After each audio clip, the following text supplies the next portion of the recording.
You don't want to come in?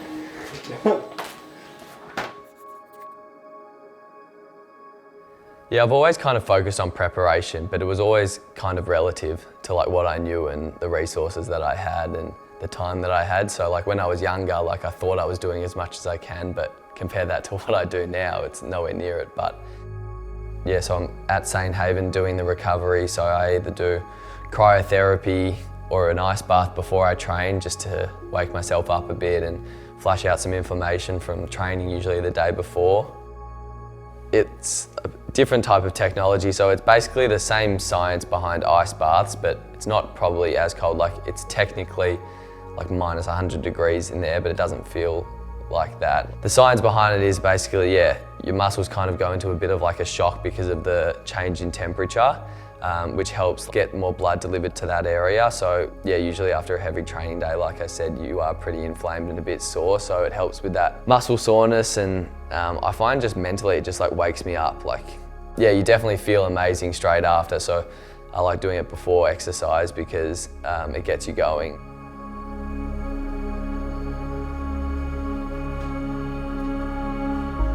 I always do a low CNS day is what I call it, which is like low central nervous system, so something that's not too taxing on the body, but you're still getting some work in, which is usually like smaller muscle groups, similar to the workout that we did today. It's like usually like shoulders, arms, a bit of core stuff. So yeah, I've kind of kept that consistent probably ever since I got drafted.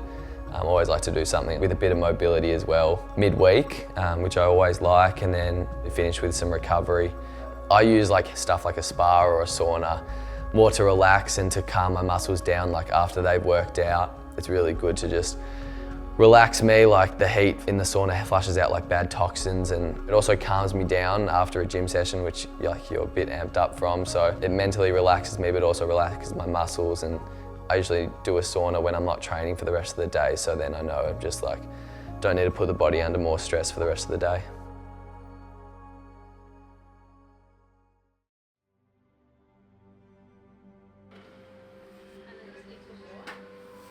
Ever since my first year where I had a few like hip issues, yeah, I kind of just felt like as the year went on, and obviously it was my first year, so that's kind of normal, but I just felt like I was just getting sore and sore and losing a bit of speed and power just as my body got a bit tighter and a bit more worn down. So got recommended to go see Jace, my osteo, at the end of my first year, and tried him out in that pre-season and just got on top of my hip, and it never felt better. Yeah, so I had stress fractures in my lower back when I was 16 and 17. I think 3 lots of stress fractures, so that could have been caused from my hip, you reckon, yeah? Well, certainly the way that it looked when you first landed on the table. Yeah, so when I did my stress fractures, that's kind of when I started to like learn more about like treatment, recovery. I did a lot of Pilates like for that to like strengthen my core and glutes around my back and hips, just to help assist it and like not get it overloaded too much, because that's when I'd have the most pain or struggle with my range of motion. So I learnt a lot back then about how to like look after my body and try different things, and then yeah, obviously didn't start coming here then, but once I did come here I found that it really worked. After some of the treatment that he did, which I'd never done before, like the needling around my hip and glute, and then also that shockwave that just released the tissue and the muscles around my hip better than just like physical hands-on treatment can. So it really worked for me and freed me up, and I've been going ever since and try and stay on top of it as much as possible because I know it helps me. Through treatment like this, consistent treatment, you're hoping that he's able to then go and rehab or strengthen and stabilize that area now with a freer, more functional joint. And hopefully the more stability and more strength you build up in there, the less overload that happens and the less requirement there is for this. Yeah. And if you're not doing this, then you're like training on a tight joint, so then it just gets worse and worse, and then you're training the wrong like movement patterns. Compensation, you get injuries in other places. Yeah, that just compounds. It's obviously doing something physiologically for me because there's science behind it, and I think the main thing that I get out of it is just the mental edge and just the understanding that I know that I'm doing as much as I can to prepare the best that I can and do as much for my body, both physically and mentally. I think that's just the way I'm wired. Like I always just try and put 100% into something that I really care about, and football is obviously something that I'm passionate about and I want to succeed at and be the best that I can be and help my team be as successful as they can be. So I've kind of always been that way, but as I've gotten older and the resources of being an AFL footballer and the knowledge and the education around it all, I've kind of just added to it.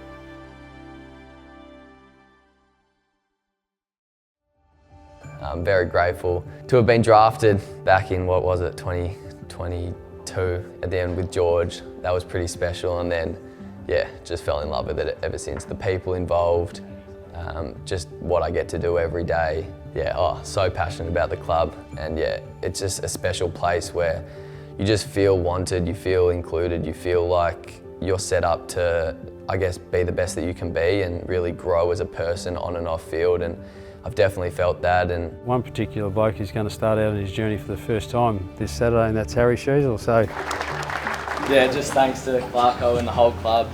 Been so supportive since the first day I walked in here, with all the other first years and all you players making me feel a part of the group, and yeah, let's do it on Saturday. He was more professional and just different to any other of the first year players I've ever seen, really. Yeah, the preparation, who he is, how he carries himself, it stacks up. And then from there, his performance on game day, it was just so consistent. After his first game, everyone sort of looked at him in that light. It was a dream country. Like, we won my first 2 games. We beat Eagles on my debut at Marvel, and then we flew over to Perth and beat the Dockers in an upset. Smart from Sheezel. Most people would have just knocked that through with the panic. And like, we were 2-0 on top of the world, and I thought, oh, how good's this? Like, and I just thought like that was just AFL life, and it was just all going to go smooth. And then it quickly hit you, like we didn't win for 20 weeks after that. We were working so hard, and we all cared so much, but to not get the results in something that you're working so hard for is so deflating. And it kind of quickly became from the fantasy to just trying to help turn the club around and to reach success, and that's what it's been ever since. And that's the focus hasn't really been about focusing on myself, it's been about doing everything that I can for the team. And so everything I do is not just for me to be a good footballer, but it's for us to succeed, and that's what I'm going to continue to do and hopefully help others do as well, and that's where we want to get to. So everyone knows how driven he is and how professional and how seriously he takes his footy and professionalism, but you think he's this, you know, real harsh standard setter, but it's more how he carries himself. So on the training track, he's just a lovely person, like great company to be around, funny kid, and great fun to train with, because he like loves the process and like just thoroughly enjoys the game of football. He influences through his action and like the way he carries himself and holds himself, rather than, you know, the brutal demanding of everyone has to do this, and you sort of just want to follow him just because of the way he carries himself and who he is. So yeah, he was like that from the first day he came in. It was unbelievable. Yeah, working with Clarko's it's been pretty cool. Like, if you said that 10 years ago, like when I was a mad Hawthorn fan, going to the grand finals and seeing them win flags, to say that he'd be my coach and to be working really closely with him day in, day out, I wouldn't really have believed you. So yeah, very lucky. I think we're developing a really close relationship. Yeah, he's been so good for my development since day one, just always having my best interests, really cares for everyone in the team as a person first and foremost, but then obviously as a footballer. And I think that's so important for a coach, is to just show that care on and off field for players and make them feel loved and supported, and that's something he does so well. And I think without a doubt, without his ability to instill belief in me from day one, I probably wouldn't be in the situation that I am now. So yeah, it's kind of like a dream come true. I'm very lucky to have him as a mentor and coach. Yeah, really optimistic about what we can do this year. 4 new guys in the leadership group that have so much influence around our club, that are such good players and good people, and people really look up to them. So everything that they do, the younger players and the players that are a bit less experienced and less talented as them, they look up to those guys. So Big X, just the way he plays with just that brute force and just relentless pressure, attack on the ball, like he just leads by example and demonstrates all the traits that we want in a leader and a shin boner. Big Cam Zerha, I think he's probably nearly been in the leadership group every year that I've been at the club, and it's been great to see him get voted in by the players this year. And I think he featured heavily in the votes, and it just shows that he had such a good year last year and consistent year, probably his most consistent year of football. And And I think he's just like really worked out what works best for him on and off field as a footballer, and he's just so inspiring for the rest of the group. He's like got such good physicality, he's so brave and tough, and I think I voted for him for our like toughest player each year in that award. So LDU, everyone knows how talented he is and how he can break lines and inspire us from the midfield. And I think for him to have that accountability now as a leader and to really help drive it with other players and a lot of young midfielders coming through like George, Foss, Colby, myself, and really like take ownership of that midfield as a leader is really going to be good for him. And then Chom, who I'm really excited to work with alongside the leadership group. He just adds something a bit different to that. Like, he's a really good speaker and has really good different thoughts about certain things. Like, I think Nick Larkey's really good like that, like thinks alternatively and always has a different approach to something. And Chom's the same and speaks really well, articulates it really well, and he has a really big influence on that like middle group of players that are just like 4 to 6 years. And it's been really good to see him get his body right and play really good consistent football for us behind the ball, and he can be a real big leader for us because you need vocal leaders back in that defence to really set you up and keep us really strong down there, so I'm sure he'll do that.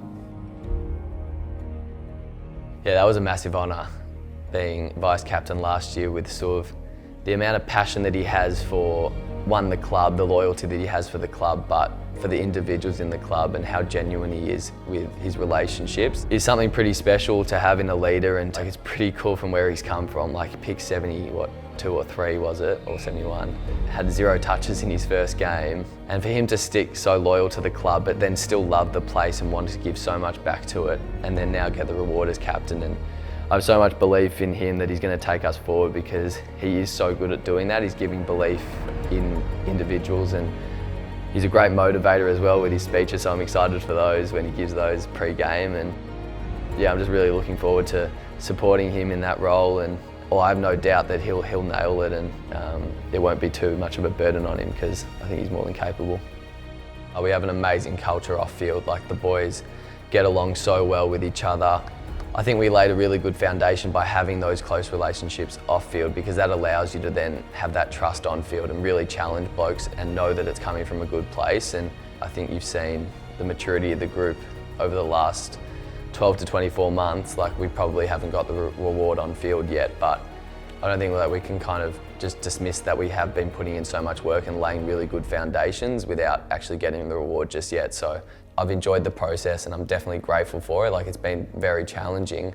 I think it's just going to make the good times even better and more rewarding, and I have a lot of belief in the group that we have now that it will turn around hopefully very soon.